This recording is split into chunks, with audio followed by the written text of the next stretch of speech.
I thought I was finally living the life I'd earned.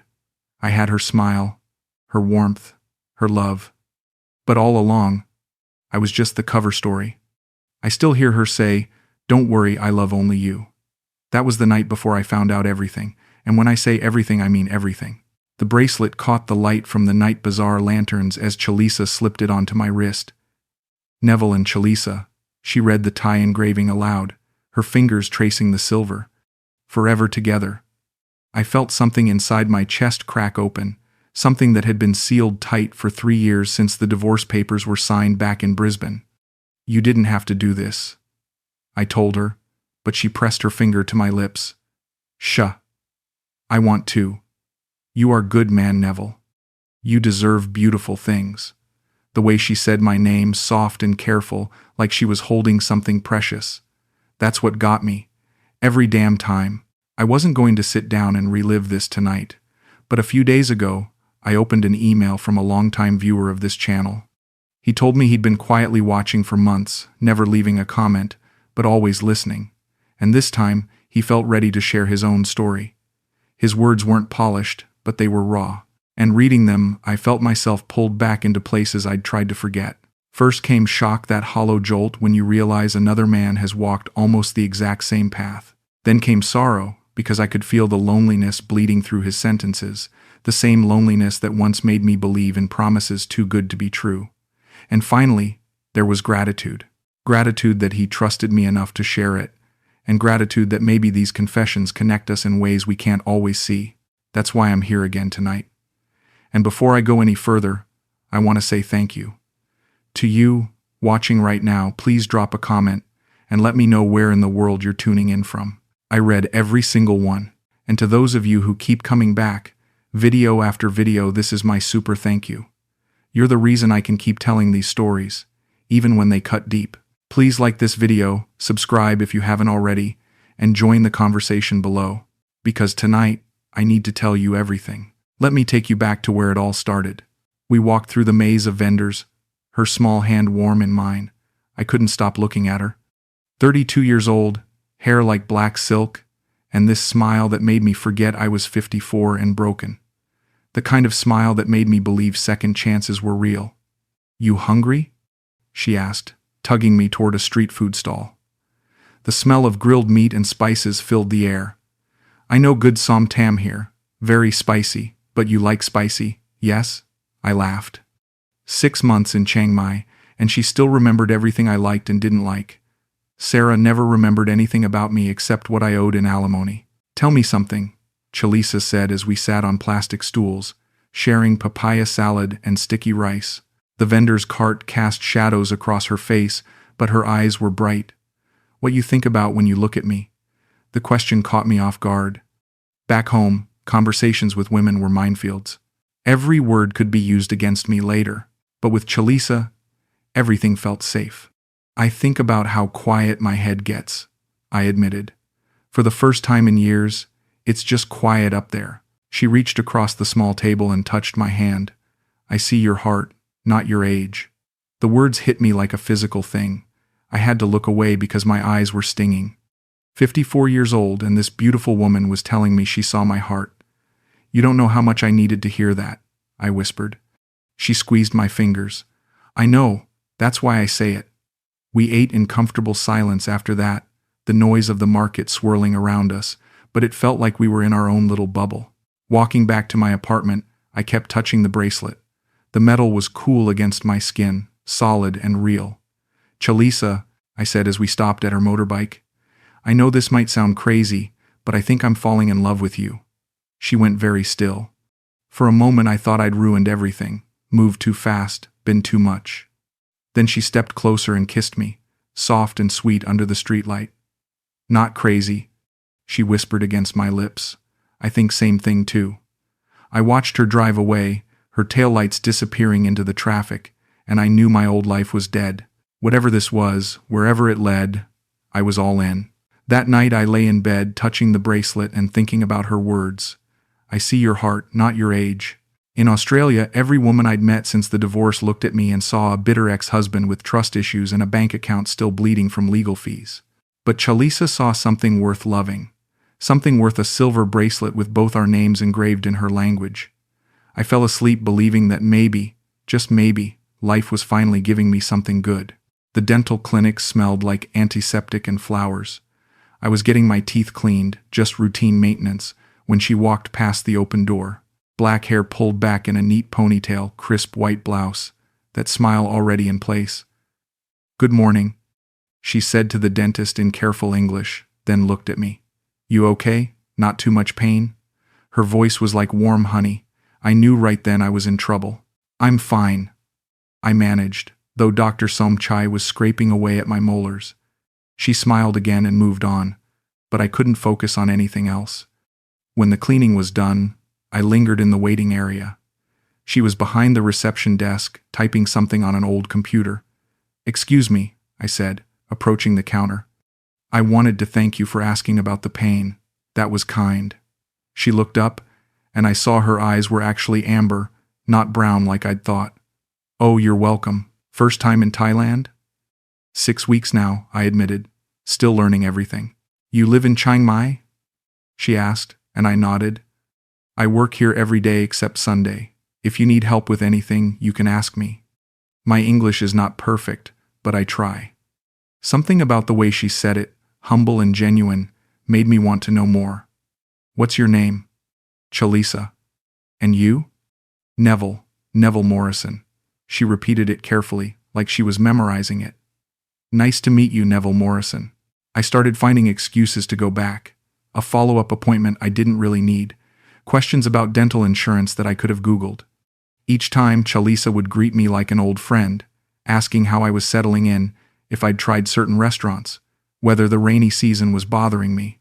"You are a very curious person," she said one afternoon as I lingered by her desk. "Or maybe you just like dentist office very much." Her eyes were teasing. I laughed, caught. "I think you know which one it is." "You want to have lunch?" she asked suddenly. "There is good cow soy place near here. Not tourist place. Real Thai food." My heart jumped. I'd like that very much. We walked 5 minutes to a narrow shophouse with plastic tables and no English menu. She ordered for both of us, speaking rapid Thai to the owner. "I tell her make yours less spicy," she explained. "Farang usually cannot handle real spicy." The curry noodles were incredible, rich and complex, and exactly hot enough to make me sweat. "This is amazing," I told her. "How did you know I'd like this?" She smiled. "I watch you. You try everything, even if you don't know what it is. That tells me about your personality." Over lunch, I learned she was from Lamphan Province, about an hour south of Chiang Mai. She'd moved to the city for work 5 years ago, sending money home to help her family. "My parents have small rice farm. Not much money, but they are happy." She had a younger brother in university studying engineering, and she was helping pay his fees. "Family is everything," she said simply. "You understand?" I thought about my ex-wife, my 2 kids who barely spoke to me anymore, the lawyers who'd picked my life apart like vultures. "I'm starting to," I said. "What about you?" she asked. "Why you come to Thailand?" I gave her the sanitized version. Divorced, early retirement, wanted a change of scenery. She listened without judgment, occasionally asking gentle questions. "It must be hard," she said when I finished. "Starting over in new country." There was something in her voice, a recognition that made me think she understood about starting over.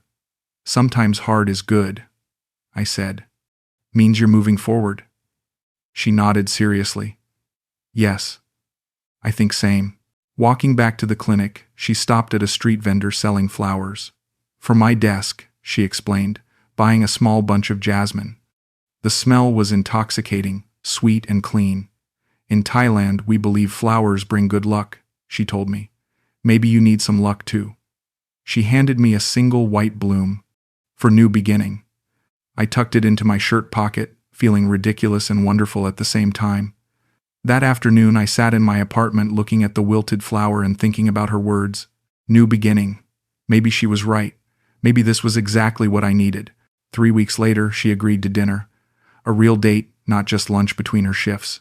She wore a blue dress that made her skin glow, and when she smiled at me across the restaurant table, I felt like I'd won something important. You make me feel young again, I told her as we shared mango sticky rice for dessert. You make me feel like I can trust again. She reached across the table and took my hand. Maybe we both get what we need, she said softly. And sitting there in that little restaurant, her fingers warm against mine, I believed we would. The first time I saw her hide her phone screen, we were having coffee at the Sunday market. She'd been scrolling through something when I came back from the bathroom, and the moment she saw me approaching, her phone disappeared into her purse like it was on fire. Everything okay? I asked as I sat down. Of course, she said, but her smile was different, tighter. Just checking message from work. It was Sunday. The clinic was closed. I told myself it was nothing. Everyone deserves privacy, right? But it started a pattern I couldn't unsee. Phone calls she'd take outside, stepping away from me with quick excuses. Sorry, is my mother? Or work thing very boring. She'd come back with that bright smile, but there was always a moment where she had to rebuild it, like putting on a mask. Who was that? I'd ask sometimes, and she'd wave it off. Nothing important. You want to get ice cream? The name Boss Big appeared on her screen one evening while we were watching a movie at my place. The phone was sitting on the coffee table when it lit up with a text in Thai, and I could see the contact name clearly. She grabbed it before I could look away, but the damage was done. Boss Big? I asked, trying to keep my tone light. She laughed, but it sounded forced. Silly nickname. My supervisor at clinic. Very fat man, everyone call him that. Something about the way she said it didn't sit right, but what was I going to do?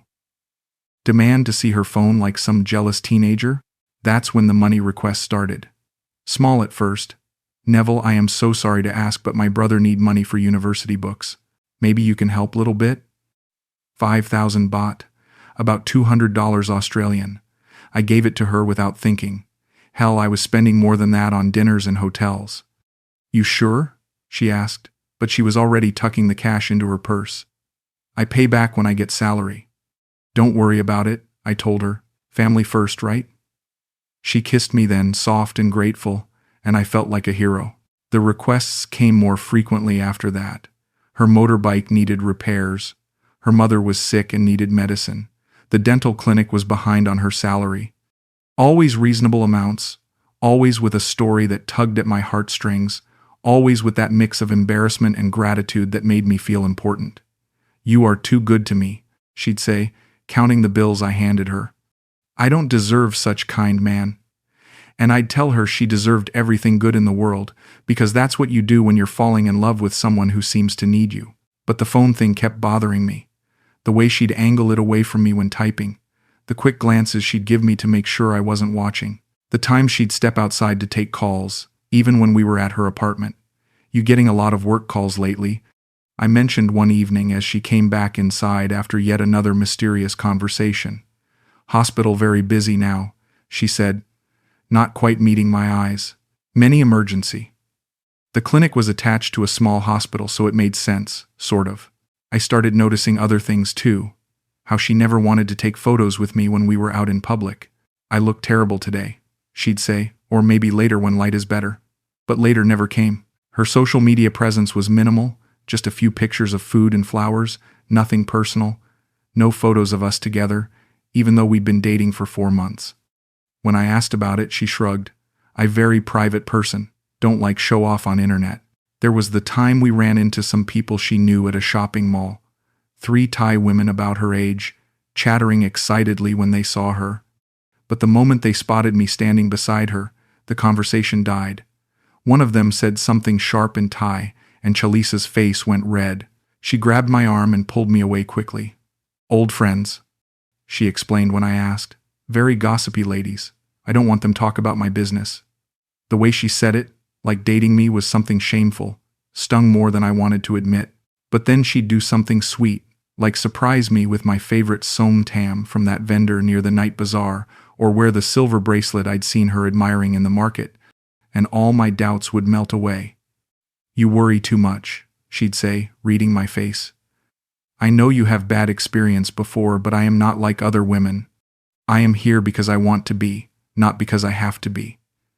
And when she put it like that, when she looked at me with those amber eyes and spoke in that soft voice, I believed her. I needed to believe her.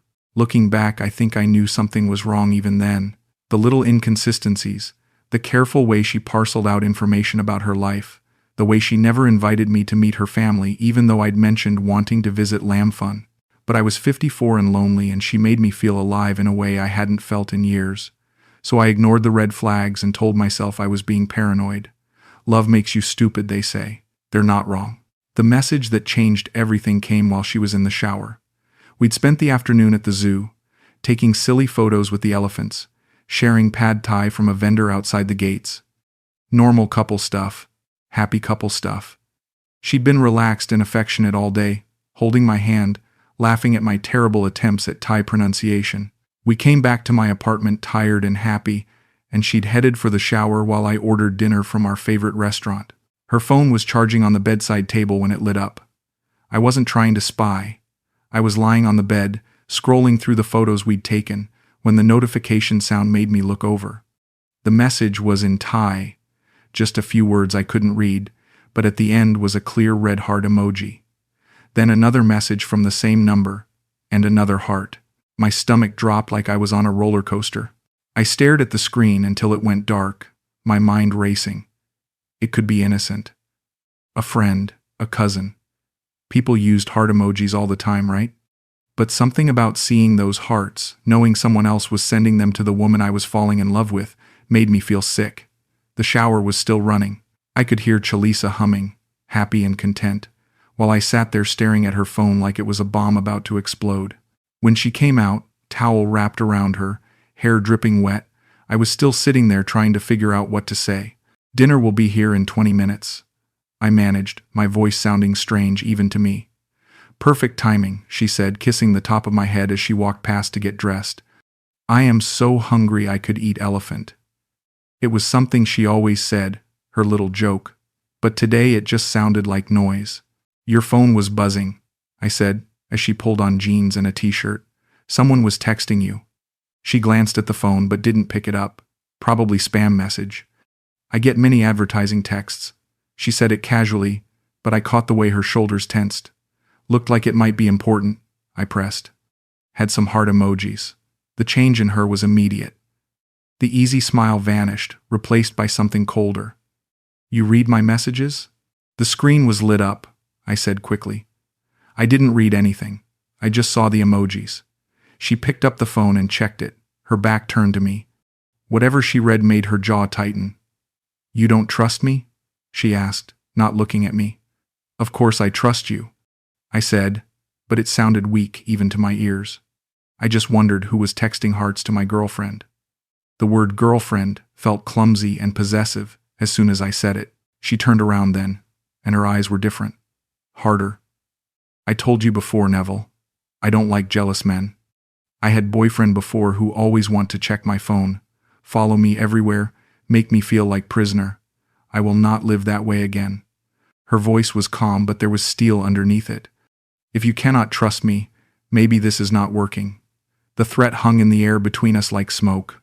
I do trust you, I said, panic rising in my chest. I'm sorry. I didn't mean to sound jealous. The heart emojis caught me off guard. She studied my face for a long moment, and I felt like I was being judged. Is from my cousin in Bangkok, she said finally. She is very dramatic person. Always use many emojis. She send me hearts when she tell me about her boyfriend problems. It sounded plausible. It sounded exactly like something a dramatic cousin would do. I'm sorry, I said again. I didn't mean to accuse you of anything. The doorbell rang then, saving us from whatever awkwardness was building. Dinner had arrived, but the easy mood from earlier was gone, replaced by careful politeness. We ate and watched a movie, and Chalisa seemed normal again, curled up against my side, commenting on the bad acting and laughing at the funny parts. But something had shifted. I'd crossed a line I didn't even know existed, and now I was walking on eggshells. Later, as she got ready to leave, she turned to me at the door. Neville, she said softly, I care about you very much. But I need you to understand something. I am not like other Thai women you maybe hear about. I am with you because I choose to be, not because I need anything from you. If you start treating me like I am lying to you, then maybe I choose different." She kissed me goodbye, soft and sweet, but the warning was clear. That night, I lay in bed, replaying the conversation, analyzing every word, every expression. Had I overreacted? Was I bringing baggage from my marriage, where every phone call and text message had been a potential threat? Sarah had cheated on me twice that I knew about. Maybe more times I didn't. Was I seeing betrayal where there was only innocent family drama? By morning, I'd convinced myself I was being paranoid. Chalisa was right. I was being jealous and suspicious. Exactly the kind of man she said she couldn't be with. I needed to do better. But that image of the heart emoji stayed with me, burned into my memory like a scar. And some small, stubborn part of my brain kept asking questions I didn't want to answer. What cousin texts at 9 o'clock at night? Why did she get so defensive so quickly? And why, when she'd talked about her family before, had she never mentioned a dramatic cousin in Bangkok who sent heart emojis about boyfriend problems? I pushed those questions down, buried them under guilt and self-doubt. But they didn't go away. They just waited. The conversation that shattered everything happened by accident. I was having coffee at a little place near the clinic, killing time before my appointment, when one of Chalisa's co-workers walked in. Nim was her name, a small woman with bright eyes and a quick smile.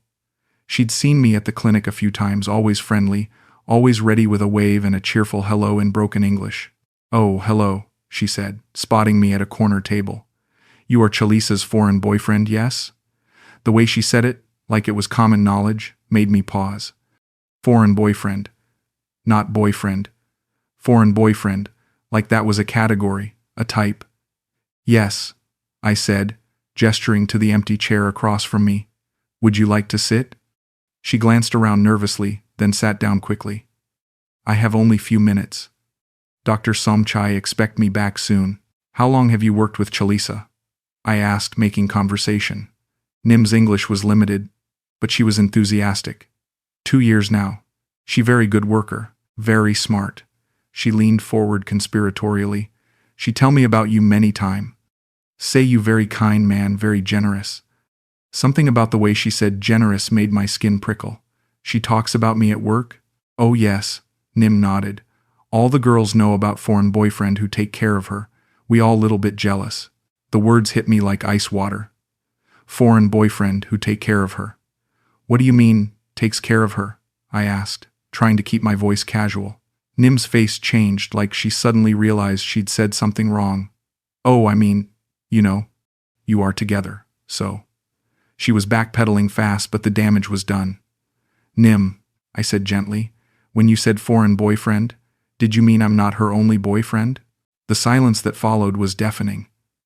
Nim's eyes went wide, and she started shaking her head rapidly. No, I not say that. My English not good. I mean. But she couldn't finish the sentence because we both knew what she'd revealed. She stood up quickly, gathering her purse. I must go back to work. Sorry, I think I make mistake. She practically ran out of the cafe, leaving me sitting there with my coffee and a growing sense of dread. That evening I waited for Chalisa outside the clinic.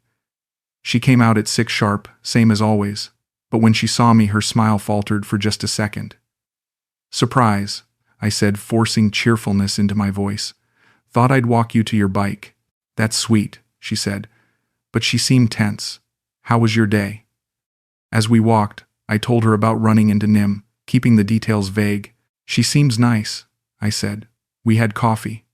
Chalisa's steps slowed. What did she say? Not much, I lied. Her English isn't very good, but she mentioned that the other girls at work know about me. Chalisa's jaw tightened. Nim talks too much. Always making problems with her big mouth. The venom in her voice surprised me. This wasn't the gentle woman I'd been dating. This was someone harder, angrier. What kind of problems? I asked.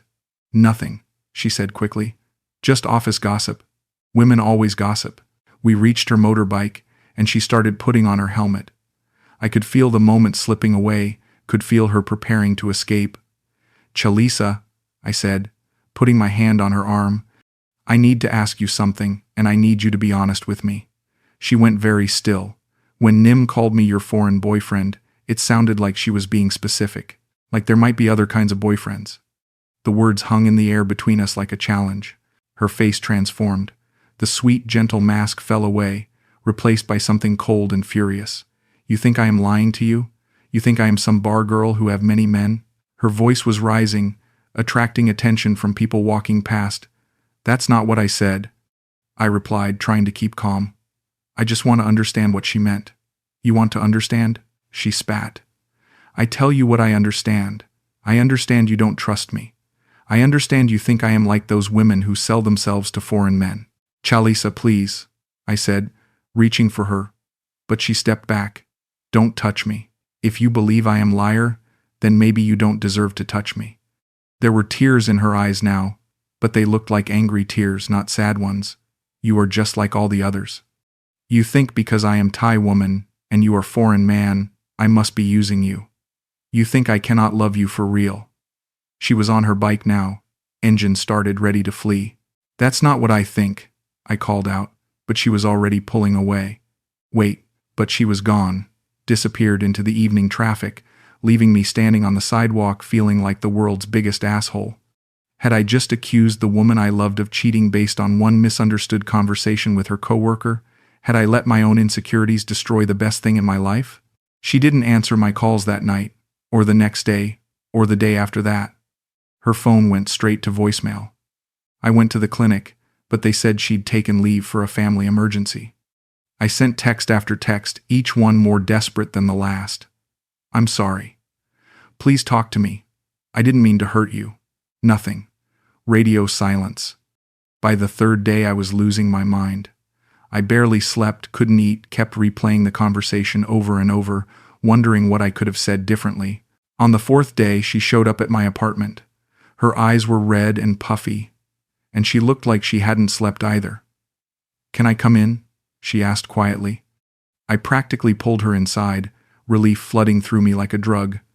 I'm so sorry, I started, but she held up her hand.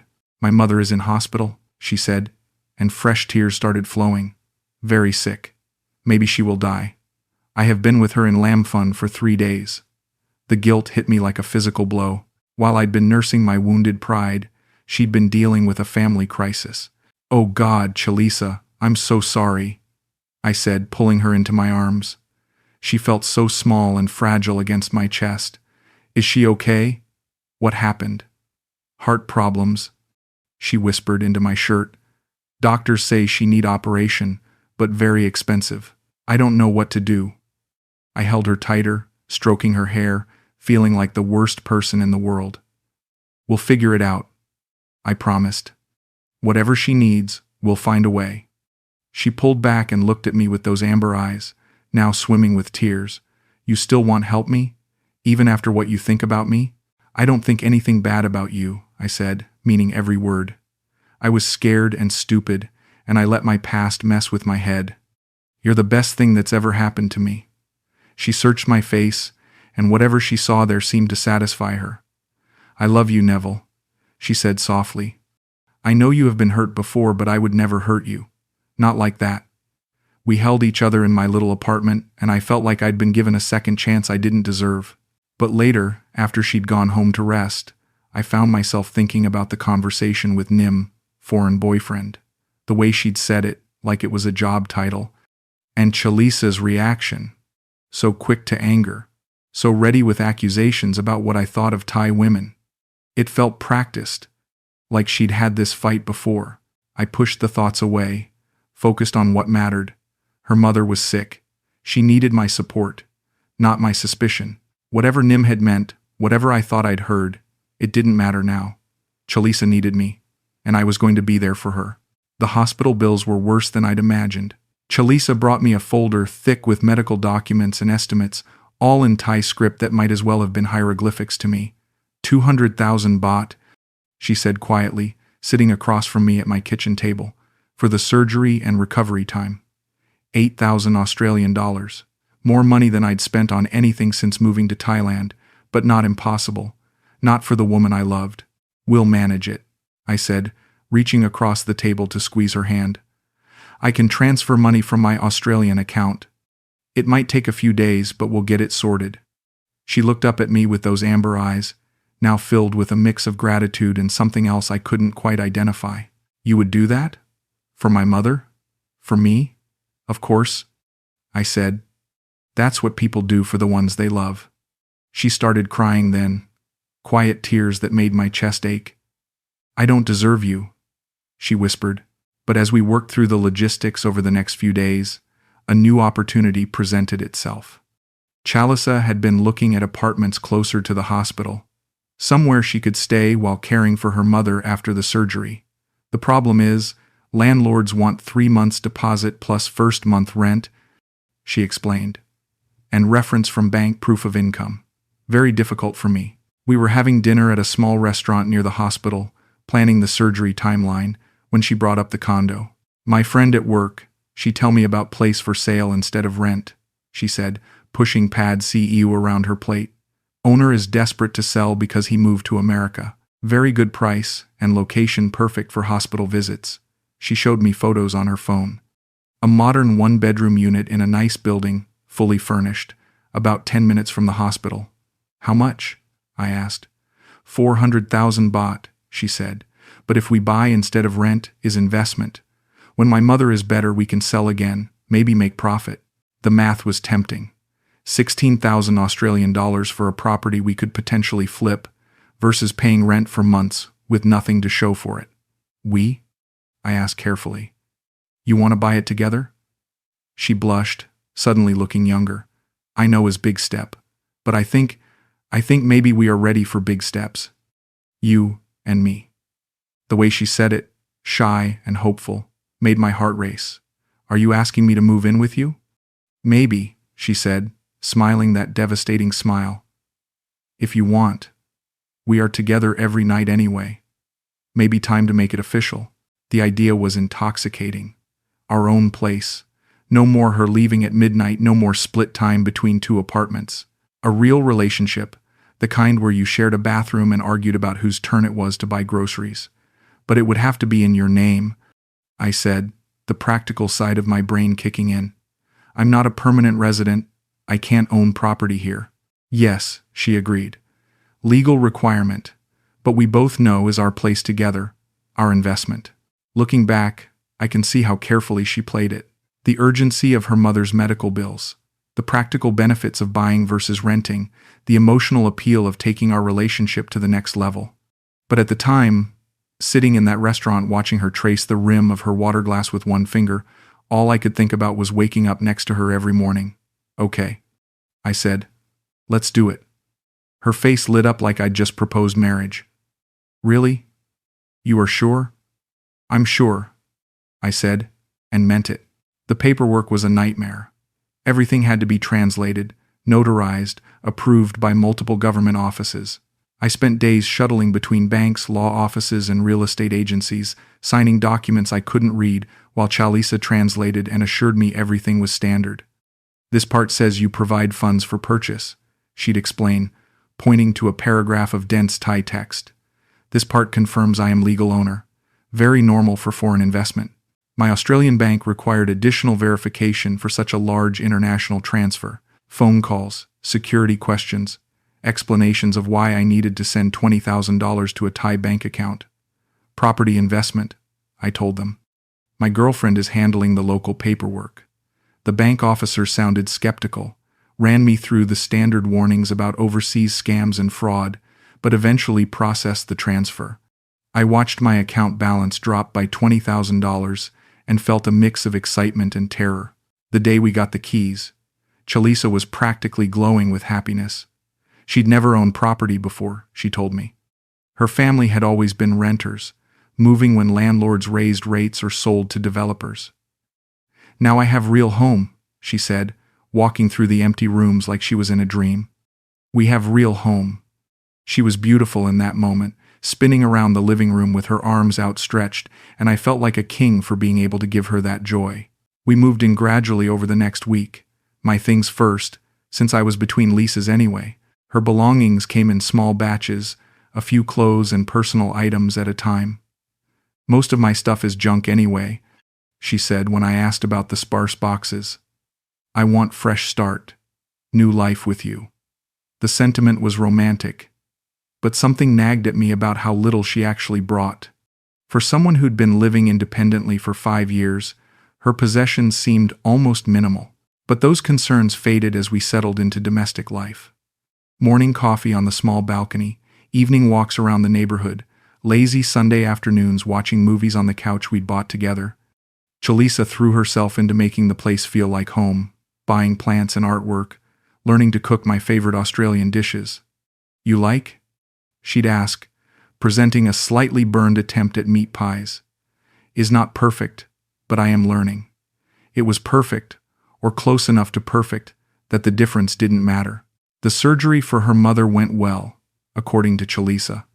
I offered to visit the hospital, to meet her family finally, but she said her mother was too weak for visitors. "Maybe next week," she promised, "when she is stronger." I understood. Medical crises were stressful enough without adding the complexity of meeting the foreign boyfriend. But part of me wondered why, after months of dating and now living together, I still felt like I was being kept separate from the most important parts of her life. Those doubts evaporated when she showed me the property deed with her name printed in both Thai and English. "Look," she said, pointing to the official stamps and signatures, "is real. We did it."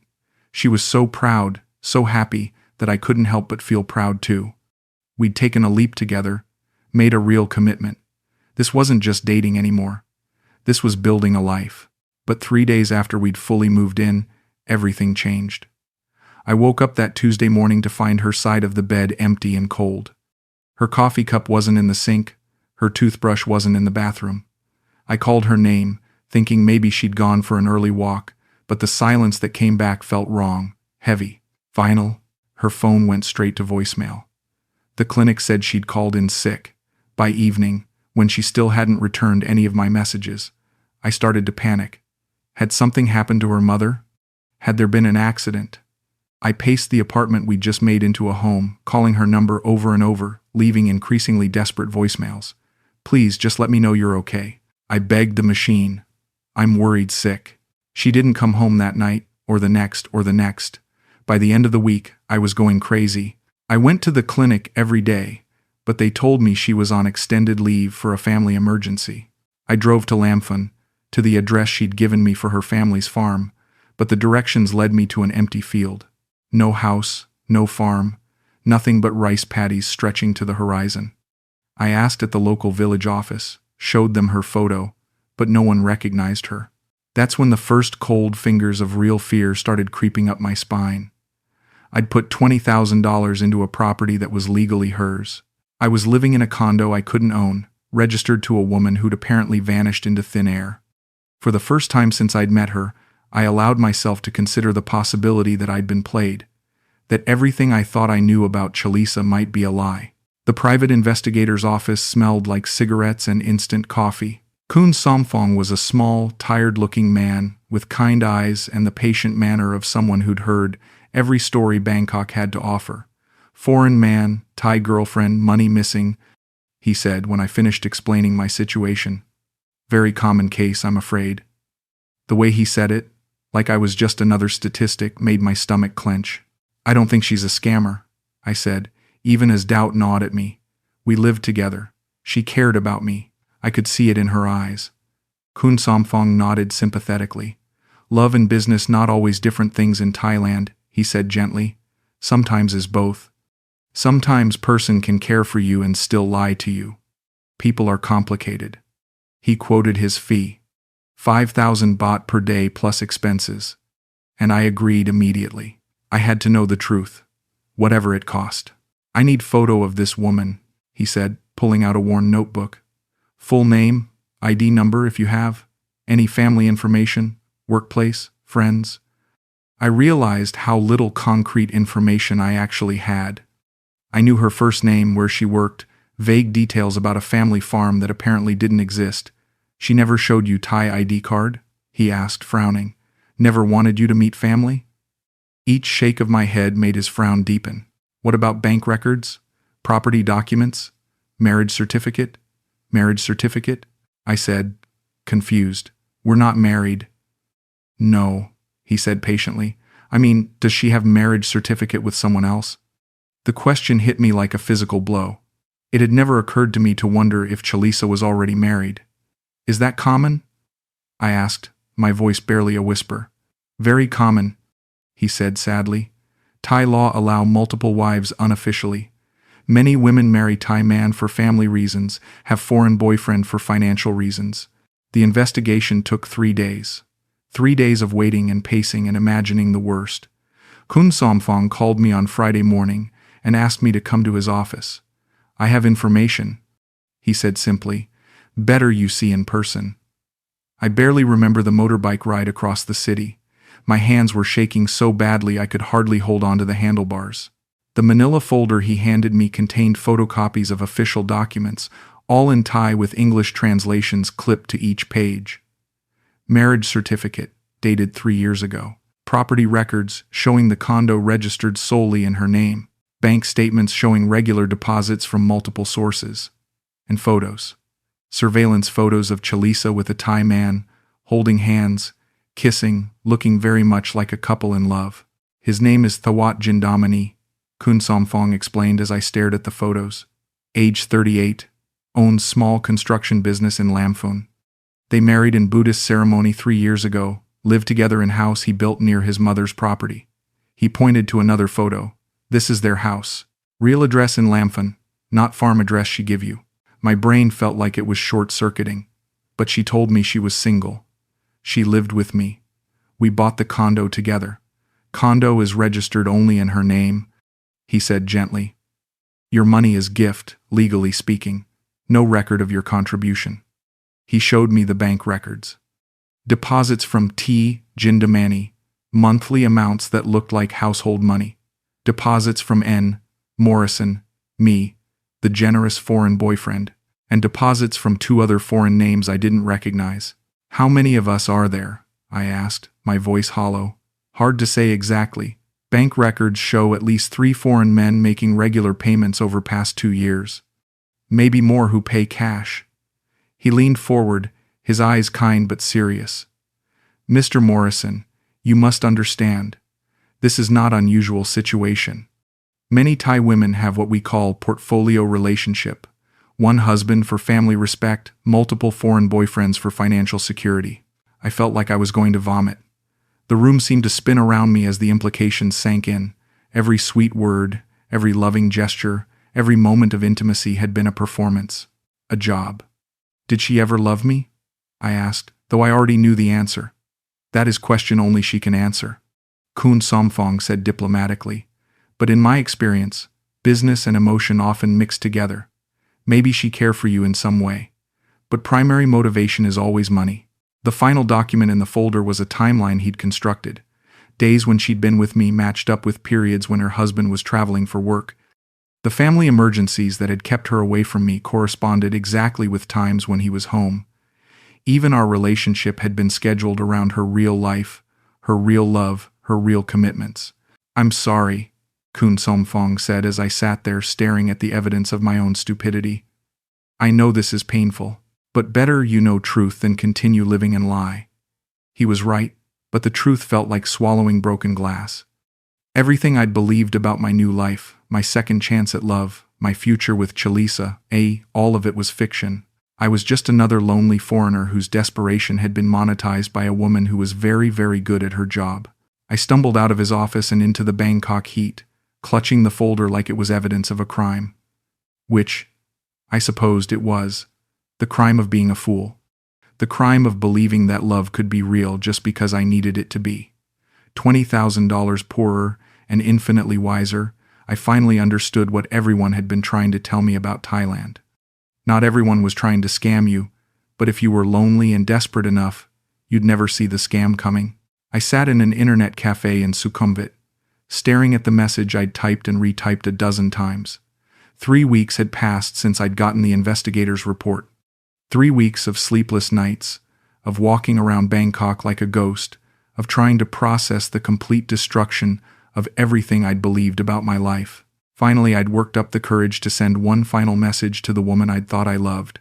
Chalisa, I know about Thawat. I know about the marriage, the house in Lamphun, the other foreigners. I just need to understand why. After everything we shared, after all the times you told me you loved me, I need to know if any of it was real. Please, just give me that much. I hit send and sat back in the plastic chair, surrounded by the sounds of teenagers playing online games and the whir of ancient air conditioning. Part of me expected no response, thought she'd simply ignore me the way she'd been doing for weeks. But my phone buzzed within an hour. Can we meet? There is coffee shop on Soy 11, called Dean DeLuca. I will be there at 7 p.m. tonight. I think we should talk face to face.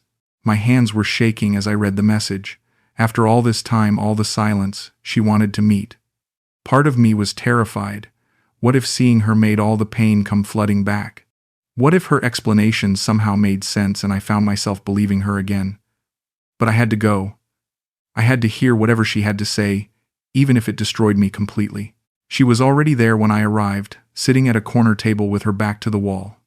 She looked different, thinner, tired, older somehow. The bright smile that had captivated me was nowhere to be seen. Just a woman in jeans and a simple white shirt, nervously stirring a coffee she hadn't touched. When she saw me, she didn't wave or smile. She just nodded toward the empty chair across from her. "Hello, Neville," she said as I sat down. Her voice was flat, emotionless. This wasn't the warm, sweet woman who used to call me her darling. This was someone else entirely. "You look well." It was a lie.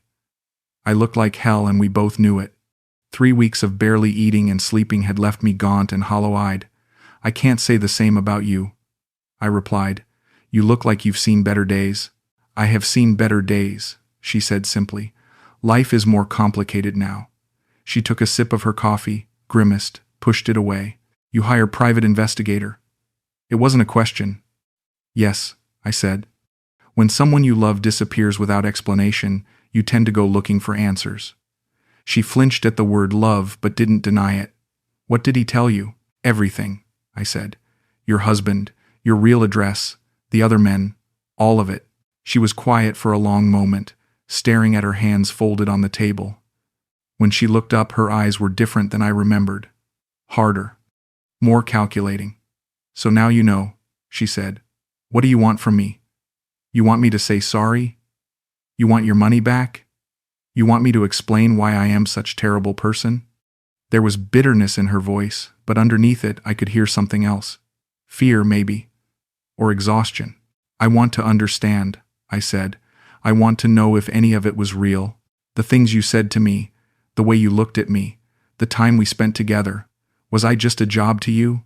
Was everything we had completely fake?" She laughed, but there was no humor in it. "You think is so simple? You think I wake up one day and decide to be bad person who trick foreign men?" She leaned forward, and for a moment I saw a flash of the passion I remembered. "You know nothing about my life. Nothing about what I have to do to survive. Then tell me," I said. "Make me understand." She studied my face for a long moment, as if deciding whether I was worth the effort of an explanation. Finally, she sighed. "I marry Thawat because my family need money. His family have business, can help my father with debts, is arranged marriage, what you call business partnership." She spoke matter-of-factly, like she was discussing the weather. "I was 28, not married, becoming problem for family, so we make deal." "But you love him?" I asked. "No," she said bluntly. "I respect him. He is good man, work hard, take care of his mother. But love? No. Love is luxury I cannot afford." The casual way she dismissed the concept of love made my chest ache. "So, the foreign boyfriends, that's just about money?" "Is about survival," she corrected. "Tawat's business not always good. My family still need help. Medical bills for his mother, university fees for my brother, repairs to house when monsoon damage roof. Where this money come from?" I wanted to hate her for the coldness in her voice, but I could see something else in her eyes. A kind of resigned sadness, like she was explaining a math equation she'd been forced to memorize. "So, you decided to start dating foreigners." "I decide to use what I have," she said. "I am pretty. I speak some English. Foreign men are lonely, want Thai girlfriend, is business opportunity." The brutal honesty of it was almost refreshing after months of lies. "How many?" I asked. "How many men like me?" She shrugged. "Now, 2 others. Before you, there were more. Some short time, some long time. Depends on what they want, how much they willing to pay. She said it like she was discussing a client list, which I suppose she was. And you never felt anything for any of us? It was all just acting? For the first time since I'd sat down, her mask slipped slightly. I am good actress, she said quietly. But not perfect actress. Sometimes. Sometimes it's hard to remember what is real and what is performance. What about with me? I pressed. Did you ever forget you were performing? She looked away, out the window at the traffic rushing past on Sukhumvit Road. You were different, she said finally. More gentle than others. More, how you say, innocent. You believe what I tell you because you want to believe. Other men, they know is game, but they play anyway. You think is real love story. The way she said it made me feel even more pathetic than I already did. So when you told me you loved me when we made love, when you cried about your mother being sick, all of that was lies? Mother was really sick, she said defensively. Heart surgery was real. Hospital bills were real. Only lie was that she is my mother. The admission hit me like a slap. Whose mother was it? Thawat's mother, she said simply. She need operation. We need money. You have money and kind heart, so I make story you would believe. I felt like I was drowning. Every memory, every moment of tenderness, every time I'd felt needed and loved and important to someone, all of it had been carefully constructed manipulation. Jesus Christ, Chalisa, do you have any idea what you've done to me? For the first time, she looked genuinely uncomfortable. I never ask you to love me, she said quietly. You choose that yourself. The truth of those words hit harder than all the lies combined. She was right. I had chosen to love her. I'd chosen to believe in her stories, to ignore the red flags, to open my heart despite all my past experiences telling me to be careful. I'd been so desperate for someone to love me that I'd created a fantasy and called it real. You're right, I said, my voice barely a whisper. I did choose it. I chose all of it. We sat in silence for several minutes, the weight of everything unsaid hanging between us like smoke. Finally, she reached into her purse and pulled out something wrapped in tissue paper. The silver bracelet with our names engraved on it. I cannot keep this problemy, she said, placing it on the table between us. Is not right. I stared at the bracelet, remembering the night she'd given it to me, how happy and hopeful I'd felt, how stupid I'd been. Keep it, I said, pushing it back toward her. Consider it payment for the performance. You earned it. She flinched like I'd slapped her. Neville, please don't be cruel. You are better than that. Am I? I asked. I thought I was a lot of things. Turns out I was wrong about most of them. I stood up, suddenly exhausted by the whole conversation. Take care of yourself, Chalisa, or whoever you really are. As I walked toward the door, she called after me. For what is worth, she said, her voice small and uncertain. You are good man. You deserve woman who can love you for real. I turned back to look at her one last time. She was still sitting at the table, holding the bracelet, and for a moment she looked very young and very lost. Yeah, I said. Maybe I do. And then I walked out into the Bangkok night, leaving behind the last piece of my broken dream. I spent my last week in Thailand like a tourist in my own life, walking through places that had once felt like home, seeing them as if for the first time. The night bazaar where Chalisa had bought me the bracelet was just another crowded market selling overpriced souvenirs to foreigners. The clinic where we'd met was just a medical facility with peeling paint and fluorescent lights that made everyone look sick. The coffee shop where I'd realized something was wrong was just another business trying to survive in a competitive city. The hardest part was packing up the condo. Our condo, as I'd thought of it. The place where I'd believed we were building a life together. But walking through those rooms with empty boxes, I could see it clearly for what it had always been, a stage set. A carefully constructed environment designed to make me feel at home while slowly bleeding me dry. The artwork on the walls that I'd thought she'd chosen because she loved me? Cheap prints that any woman would buy to make a space look lived in. The photos of us together that I'd treasured? Props in a long-running performance. I tried to contact the building management about getting some of my money back, explaining that I'd contributed to the purchase but wasn't on the deed. The property manager, a efficient woman in her 40s, looked at me with the patient sympathy reserved for particularly slow children. Sir, You give money to your girlfriend as gift, yes? Gift is gift. Cannot take back. She showed me the purchase documents, all signed by Chalisa alone. Legally, I had no claim to anything. The worst part was how normal it all was to everyone else. The building security guard, the 7-Eleven clerk, the motorbike taxi drivers, they all treated me exactly the same as before. Because to them, nothing had changed. I was still just another foreign man living in a condo with a Thai woman. The fact that the Thai woman was married to someone else and had been systematically lying to me for months was apparently not newsworthy in their world. I called my sister in Brisbane to tell her I was coming home.